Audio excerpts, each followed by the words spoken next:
A very warm welcome to all the aspirant of library and information science. सभी विद्यार्थियों का स्वागत है जो भी लाइब्रेरी साइंस से BLS CLS MLS कर रहे हैं, कर चुके हैं, या आप में से कई सारे ऐसे स्टूडेंट हैं जो कॉम्पिटिटिव एग्जाम की तैयारी कर रहे हैं। तो स्टूडेंट, आप सभी से रिक्वेस्ट है, अगर आप चैनल पर नए हैं तो चैनल को सब्सक्राइब कर लें, वीडियो को लाइक कर दें, अपने दोस्तों में भी शेयर कर दें ताकि उन तक भी लेक्चर का जो नोटिफिकेशन है वो पहुँच सके। तो स्टूडेंट, इस वीडियो में हम कवर करने वाले हैं यूज़र स्टडी, जो कि पार्ट है BLI 222 का। और इसमें हमने ऑलरेडी ये ब्लॉक 4 चल रहा है, यूज़र एजुकेशन एंड स्टडी की बात कर रहे हैं यहाँ पे। और इसमें ऑलरेडी एक लेक्चर मैंने शूट करके डाल दिया है, और जो ब्लॉक यहाँ पे 2 था उससे रिलेटेड 3 लेक्चर ऑलरेडी डल चुके हैं। तो वो वाले लेक्चर आपने नहीं देखे हैं तो वो भी देख सकते हैं, आपके एग्ज़ाम प्रोस्पेक्टिव से बहुत इंपॉर्टेंट है। तो यूज़र स्टडी क्या होती है? यूज़र को स्टडी हमने ऑलरेडी पढ़ा हुआ है कुछ चीज़ें, और इसमें कुछ जो चीज़ें हैं वहाँ यहाँ पे कवर करेंगे आपका। तो यहाँ पे देखते हैं user study end user end user study, ये क्या होता है? The user is the focal point of all जो इन्फॉर्मेशन एक्टिविटी होती है एट ऑल लेवल। किसी भी लाइब्रेरी या इंफॉर्मेशन इंस्टीट्यूशन की बात करें तो जो अल्टीमेट जो हमारा टारगेट होता है वो यूज़र ही होता है। हम इतना तामझाम जो भी हम कर रहे हैं, it's all because of the user. जो भी बिल्डिंग बना रहे हैं, इंफ्रास्ट्रक्चर डेवलपमेंट कर रहे हैं, लाइब्रेरी फर्नीचर डेवलप कर रहे हैं, डॉक्यूमेंट ला रहे हैं, ये सब क्यों हो रहा है? जस्ट बिकॉज ऑफ यूज़र की नीड को फुलफ़िल करने के लिए। तो सेंट्रल जो फोकल पॉइंट है वो हमारा यूज़र है। User is the broad concept which may include both producer हो गया as well as the client of the information. In LIS literature, a number of terms have been used to signify user। तो बहुत सारे number of term जो है वो यहाँ पे डेवलप किए गए हैं ताकि यूज़र को सिग्निफाई करें। For example, the word pattern हो गया, पैट्रोन, क्लाइंट्स हो गया, मेंबर हो गए, reader, customer are used to signify the concept of user. User का जो कॉन्सेप्ट है उसको इसने सिग्निफाई किया है। फॉर एग्जाम्पल के तौर पे यहाँ पे बताया गया है। ऑन द अदर हैंड, जो यहाँ पे opinion that the user can be define on the basis of 2 set of criteria. तो 2 सेट ऑफ क्राइटेरिया के बेस पे यूज़र को हम यहाँ पे डिफाइन कर रहे हैं, like objective criteria such as यहाँ पे सोशो प्रोफेशनल कैटेगरी या स्पेशलाइज फील्ड नेचर की बात हो गया। अब सेकंड की बात करें तो सोशो एंड द साइकोलॉजिकल जो क्राइटेरिया होता है ये आता है, such as the user's attitude and the user with regard to the जो इन्फॉर्मेशन होता है in general and in his relation with जो इन्फॉर्मेशन होता है unit in particular.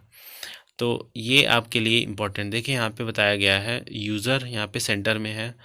Worker in fundamental research, workers in applied research, technologist, writer of जो report होता है या बुक हो गया, साइंटिफिक एंड टेक्निकल जो जनरल हो गया, एंड मैनी अदर थिंग। ये सब हमारे यूज़र कैटेगरी में ही आते हैं। और अलग जो मतलब फील्ड की बात करें तो साइंटिस्ट हो गए, इंजीनियर हो गए, डॉक्टर हो गए, टेक्नोलॉजिस्ट हो गए, बिजनेस मैनेजर हो गए, they all are the user of the library और एनी अदर इंफॉर्मेशन इंस्टीट्यूशन। तो another methods of grouping user is on the basis of their approach to information। Approach कैसे करते हैं इन्फॉर्मेशन को, उसके बेसिस पे यहाँ पे कैटेगराइज किया गया है। The potential user, one who need information which can be provided by specific service. तो हमारे जो पोटेंशियल यूज़र हैं जो कि यूज़ कर सकते हैं इन्फॉर्मेशन, यहाँ पे उसकी बात की गई है जिनके अंदर क्षमता है। फिर है expected user, one who is known to have the intention to using certain information जो सर्विसेज होती हैं। मतलब ऐसे कुछ यूज़र जो हमें लगते हैं कि उनके अंदर इतनी कैपेबिलिटी है जो यूज़ कर सकते हैं इन्फॉर्मेशन को। फिर द एक्चुअल यूज़र जो यूज़ कर रहे हैं पर्टिकुलरली, मतलब एट प्रेजेंट जो हमारे सर्विसेज को यूज़ कर रहे हैं। एंड द बेनिफिशियरी यूज़र, जो ऑलरेडी उससे बेनिफिट प्राप्त कर चुके हैं, जिनको एडवांटेजेस एंड डिसएडवांटेजेस पता है उस चीज़ का। डेफिनेटली इसका कभी डिसएडवांटेज तो नहीं होता है, एडवांटेजेस ही उनको पता है। अब यूज़र की कैरेक्टरिस्टिक की बात करें, since the main purpose of the user study is to gather information that is useful in designing हो गया, प्रोविज़न हो गया, एंड इवेल्युएशन ऑफ स्पेसिफिक जो इन्फॉर्मेशन प्रोडक्ट्स होते हैं, it become necessary to have full understanding of the user characteristic.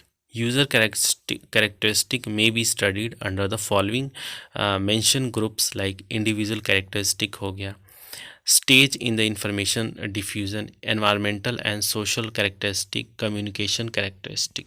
तो individual characteristic की बात करें, वो डील करता है their perception of the problem, वो किस तरीके से प्रॉब्लम को सोच रहा है, देख रहा है, the specific way in which they are more likely to use information, किस मतलब तरीके से वो ज़्यादा से ज़्यादा यूज जो इन्फॉर्मेशन है उसका इस्तेमाल कर रहा है।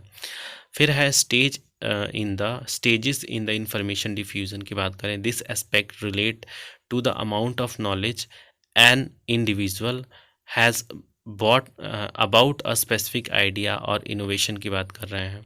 एनवायरमेंटल एंड सोशल कैरेक्टरिस्टिक आ जाते हैं, जिसमें यहाँ पे factors of social system such जैसे यहाँ पे नॉर्म्स हो गया, सिचुएशन हो गया, रेफरेंस ग्रुप हो गया, इनके जो है that have an important effect on the individual जो बिहेवियर होता है एंड कम्युनिकेशन यहाँ पे देखने को मिलता है। कम्युनिकेशन कैरेक्टरिस्टिक की बात करें तो एक एलिमेंट है जो रिलेटेड है तो user use and the diffusion of information.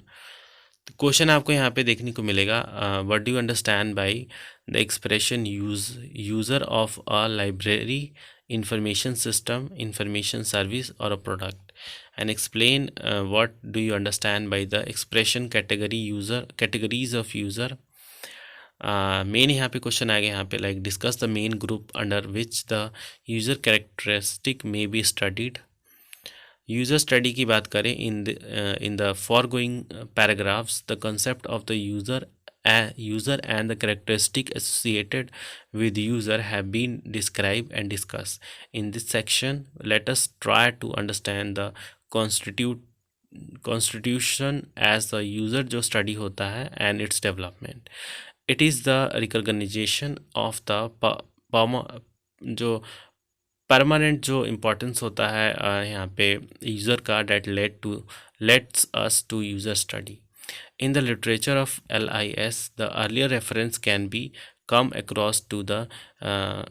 across is to the study connected by R.L. जो विल्सन होते हैं is in the late 1930s. It was an attempt to investigate the distribution and the status of library in the USA. The concept of user and their information need जो होता है ये found किया गया है some expression at the first conference the Royal जो society held किया गया था London and become the subject of discussion. उसके अलावा यहाँ पे नीड फॉर यूज़र जो स्टडी की बात करें तो इंफॉर्मेशन नीड सर्वे और the user study are potential useful है यहाँ पे, ताकि यहाँ पे ब्रिंग किया जा सके bridging the gaps between the यहाँ पे kind of information services needed and the kind of जो सर्विस है in existence. Any information system would definitely require information of user requirement. Planning of user study की बात करें तो different step इसमें involve होते हैं. सर्वेइंग हो गया, the previous user and the literature in general learning, spelling out the objective of the study, determining the various जो यहाँ पे स्टडीज़ होती हैं जो स्पेसिफिक मॉडल में फॉलो की जाती हैं, and selecting the samples population of the study, determining the methods of collection of data observation, and determining the methods of analyzing of data observation and various other thing. Different categories of user study की बात करें तो communication behavioral study आता है, user study आता है, studies in the flow of information, study and survey. तो ये different यहाँ पे categories है user study की. तो communication behavioral study की बात करें तो यहाँ पे स्टडी होता है जो कि कंडक्ट किया जाता है to find out the overall जो पैटर्न है इंट्रैक्शन का ऑफ द यूज़र कम्युनिटी. और जो सेकंड कैटेगरी है ये प्लेस की जाती है studies which can be conducted to find out the use of many communication medium like primary, periodical, secondary हो गया. द थर्ड कैटेगरी इंक्लूड होता है यहाँ पे studies which are conducted to find out the patterns to flow of information in the science हो गया, communication system. और the fourth category है स्टडी यूज़र, यहाँ पे स्टडीज़ हो गया, सर्वे हो गया। मेथडोलॉजी की बात करें तो यहाँ पे क्वेश्चनेयर, इंटरव्यू, डायरी, ऑब्जर्वेशन, ये सब यहाँ पे जनरल है कन्वेंशनल मेथड। इनडायरेक्ट मेथड की बात करें तो analysis of library record, citation analysis. Special and unconventional method में कंप्यूटर फीडबैक अनकन्वेंशनल मेथड आ जाता है। उसके अलावा यहाँ पे कुछ यहाँ पे मेथड है जो कि सर्वे मेथड हो गया, ऑब्जर्वेशन, रिकॉर्ड एनालिसिस, एक्सपेरिमेंटेशन, ये सब आपने पढ़ रखा होगा। क्वेश्चन आएगा, discuss briefly the needs for user study and what do you mean by planning of user study. Planning of user study से क्या समझते हैं। Discuss briefly the different step of user study. और मेथडोलॉजी जो पूछा गया है, user study, limitation and criticism. तो कौन कौन से लिमिटेशन है या क्रिटिसिज्म है वो यहाँ पे बताया गया है। तो यहाँ पे one of the site criteria has been suggested as many of the several environment are like academic institution हो गया, रिसर्च इंस्टीट्यूशन, उसके अलावा industry, government and many other thing, management, social work हो गया, पॉलिटिक्स हो गया, बिजनेस, कॉमर्स हो गया, प्रेस हो गया, टेक्नोलॉजी हो गया, ब्रॉडकास्टिंग हो गया एंड मैनी अदर थिंग्स। और उसके अलावा वेरियस यहाँ पे डेमोग्राफिक, यहाँ पे सोशोलॉजी हो गया, यहाँ पे मेंशन है। केस स्टडी की बात करें तो केस स्टडी जो है यहाँ पे शॉर्ट नोट आता है, फॉर श्योर केस स्टडी पे शॉर्ट नोट आएगा। तो केस स्टडी क्या होती है, किसी पर्टिकुलर एक टॉपिक को लेके उसके ऊपर डेप्थ में स्टडी करना, वहाँ पे केस स्टडी होता है। यूज़र स्टडी हो गया, survey have been conducted in different countries at different level with different जो सैम्पल पॉपुलेशन होता है, तो उसको भी हम इस कैटेगरी में कैटेगराइज कर सकते हैं। उसके अलावा और कुछ यहाँ पे ख़ास तो है नहीं, जो मैंने अभी बताया है वो आप ज़रूर कर लेना।